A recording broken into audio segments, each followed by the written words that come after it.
Baik, itu pertanyaan yang menarik ya saat ini, karena yang disebut standar tubuh yang ideal itu tergantung dari referensi setiap orang ya. Dan setiap waktu juga ada perbedaan. Pada tahun 40-an, 50-an disebut tubuh ideal itu adalah yang gemuk ya.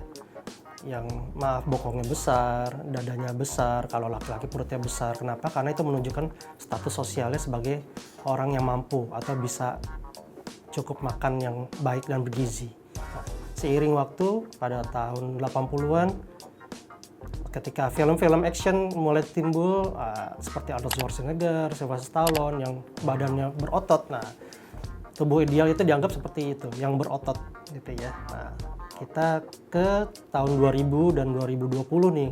Sekarang sudah ada preferensi adalah tubuh yang langsing, bahkan pengaruh dari Korea ya. Jadi tubuh yang kurus ya.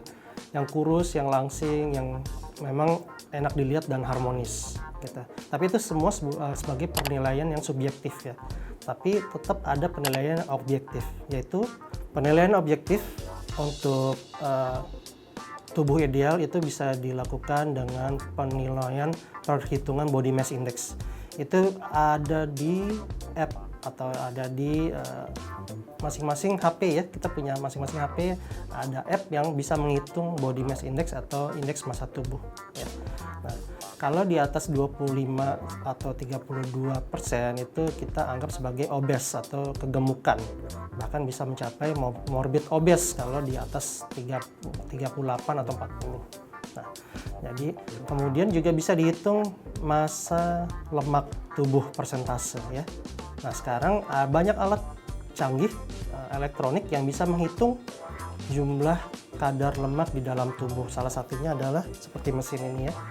Ini bisa menghitung secara akurat persentase dari lemak yang kita punyai dan lokasinya, penumpukannya bisa di perut, bisa di bokong, bisa di lengan gitu ya. Kemudian juga kita bicara tentang tubuh ideal tentunya mengenai proporsi tubuh ya. Jadi golden proporsi rasional tubuh itu adalah antara bahu dan pinggul itu 1:1,6 ya. Tapi kalau laki-laki bisa disebutkan adalah 1:1,8. Jadi lebar bahu lebih lebar daripada panggul gitu. Jadi seperti tampaknya tubuhnya seperti langsing ideal. Kalau wanita tentu perbandingannya 1:1.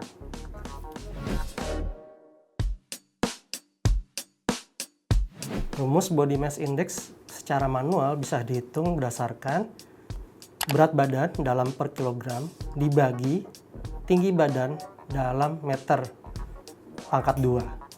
Jadi dengan contoh ketika klien atau seorang pria dengan tinggi 170 cm dengan berat 65 kg itu body mass index-nya adalah 22,49. Itu masih dalam batas normal, yaitu antara 18,5 sampai 24,9.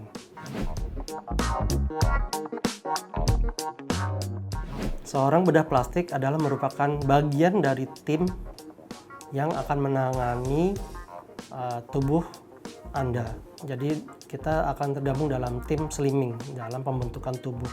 Jadi nanti apabila klien datang dengan masalah dari berat badan, bisa itu obesitas atau morbid obes yang bisa mengancam jiwa, maka dipastikan akan mempunyai penyakit yang akan memperberat kondisinya, yaitu kita sebut sebagai diabetes, hipertensi, ataupun kelainan jantung dan ginjal. Maka diperlukan sebuah tim yang terdiri dari dokter spesialis internis, dokter spesialis anak, dokter gizi medis, dokter anestesi, dan juga rehabilitasi medik atau fisioterapi. Tentunya seorang bedah plastik juga merupakan suatu bagian tim dari itu. Nah, tugas dari bedah plastik adalah kita harus menganalisa, mengevaluasi kondisi tubuh yang diinginkan oleh pasien dan akan disesuaikan dengan kondisi pasien. Jadi yang kita lakukan adalah pertama pengukuran dari tubuh sendiri, kemudian juga kondisi kesehatan dari klien, dan kemudian efek selanjutnya setelah pasca penanganan atau treatment. Kelebihan dari penanganan oleh dokter bedah plastik dibanding dengan cara yang alami adalah dalam hal waktu. Jadi dalam penanganannya nanti akan dilakukan seperti sedot lemak yang kita sebut liposuction, ataupun pengaturan dari kulit dan otot yang berlebihan. Kalau dari perut kita sebutnya abdominoplasti atau tummy tuck yang terkenal ya. Nah, itu lebih cepat hasilnya dibanding dengan cara yang alami. Memang bisa juga dilakukan secara alami, yaitu dengan pengaturan makanan, dengan latihan yang baik atau exercise. Namun ada beberapa orang yang terkendala dalam hal misalnya aktivitas fisik, di mana misalnya ada masalah pada lututnya yang tidak kuat menopang berat badannya. Nah, itu juga harus dilakukan penanganan segera untuk mengurangi gangguan pada organ lainnya seperti lutut tersebut. Jadi tindakan pilihan untuk operasi ini adalah mengenai waktu. Kalau Anda ingin mendapatkan hasil yang cepat, yang lebih aman dan nyaman, bisa dipertimbangkan untuk tindakan operasi. Kapan seseorang itu bisa datang untuk konsultasi atau melakukan tindakan dengan seorang dokter bedah plastik, yaitu kapan saja ya. Itu tergantung kebutuhan atau keinginan dari masing-masing klien.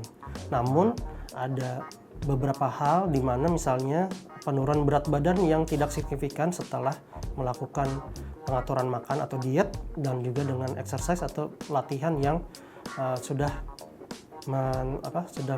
memakan waktu lama dan juga tidak berubah. Nah, itu kita sebut sebagai lemak yang persisten. Kadang-kadang lemak itu tidak bisa begitu mudahnya untuk dihancurkan dengan olahraga ataupun dengan pengaturan makan. Itu seperti di love handle, yaitu di bagian pinggang, di bagian lengan bawah, ataupun di bagian punggung belakang di ketiak. Itu daerah-daerah yang kita sebut lemak persisten. Nah, itu harus dilakukan tindakan untuk mengurangi lapisan dari lemak tersebut.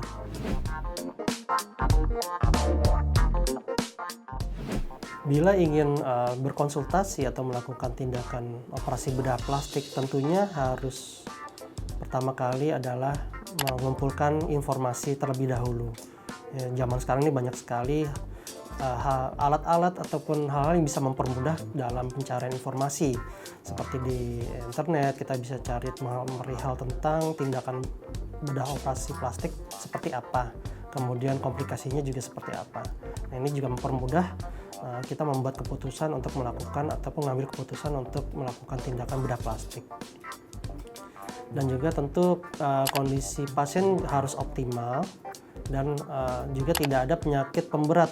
Dan tentunya kalaupun ada, kita harus periksa dan juga harus mengkoreksi kondisi tersebut sebelum menjalani operasi.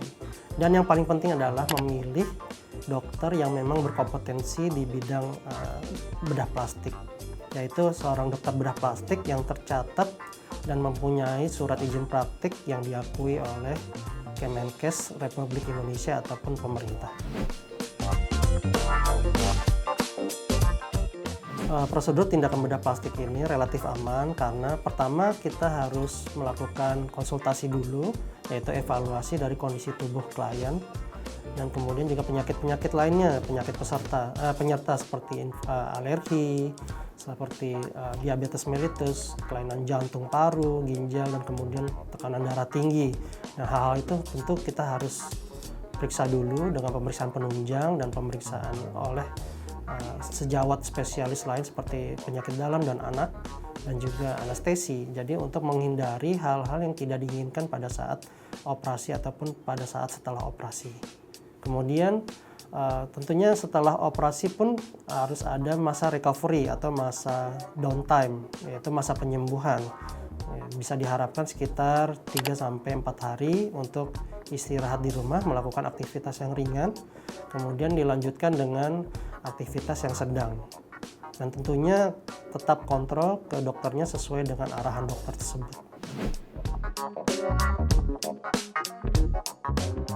Suatu tindakan bedah operasi, khususnya bedah plastik memang mempunyai resiko komplikasi. Tapi itu tergantung lagi dari persiapan dan kondisi pasien sebelum menjalani operasi, kesiapan fasilitas, dan kemudian kompetensi dari dokter bedahnya tersebut. Gitu. Nah, apabila hal itu bisa dilakukan secara optimal, maka bisa mengurangi resiko komplikasi ataupun resiko yang tidak diharapkan setelah operasi tersebut. Jadi setelah menjalani tindakan bedah plastik, tentunya ada risiko-risiko yang terjadi, yaitu seperti perdarahan, ada nyeri, kemudian ada memar ya, memar itu hematom, kemudian juga ada bagian saraf yang mungkin terganggu di bagian kulitnya. Namun tidak usah khawatir karena itu akan hilang seiring dengan waktu. Kemudian juga nanti dokter akan memberikan obat-obatan untuk menghilangkan nyeri, kemudian mengurangi perdarahan, mengurangi bengkak, dan juga pemakaian dari compression garment atau pakaian yang menekan compression. Jadi itu semua itu upaya untuk mengurangi komplikasi yang terjadi tadi.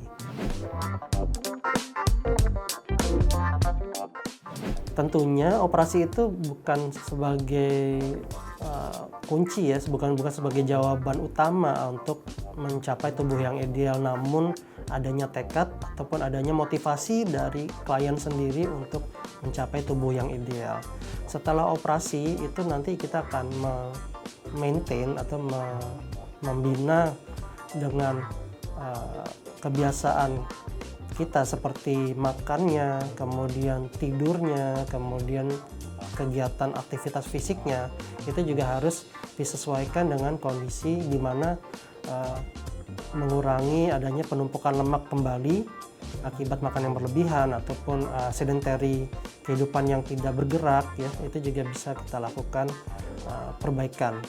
Bisa berkonsultasi dengan dokter gizi medik, spesialis gizi medik untuk pengaturan makannya, kemudian dengan fisioterapi untuk melakukan aktivitas fisik, sehingga kita bisa mempertahankan tubuh yang ideal setelah operasi. Apabila Bapak atau Ibu ingin berkonsultasi dengan dokter bedah plastik untuk mencapai tubuh yang ideal, tentunya harus mengetahui dulu apa keinginannya dulu, mengetahui dengan jelas apa keinginannya, baik dengan membrowsing ataupun melihat-lihat informasi di internet ataupun dengan berbincang-bincang dengan anggota keluarga ataupun dengan pasangan ya.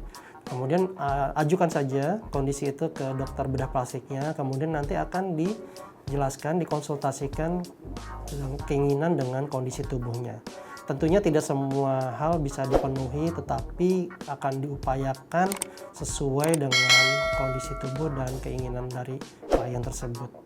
Sekian pembahasan mengenai proses mendapatkan tubuh yang ideal dari saya, Dr. Kory Halis, spesialis bedah plastik rekonstruksi estetik dari Klinik Utama Dr. Indrayana.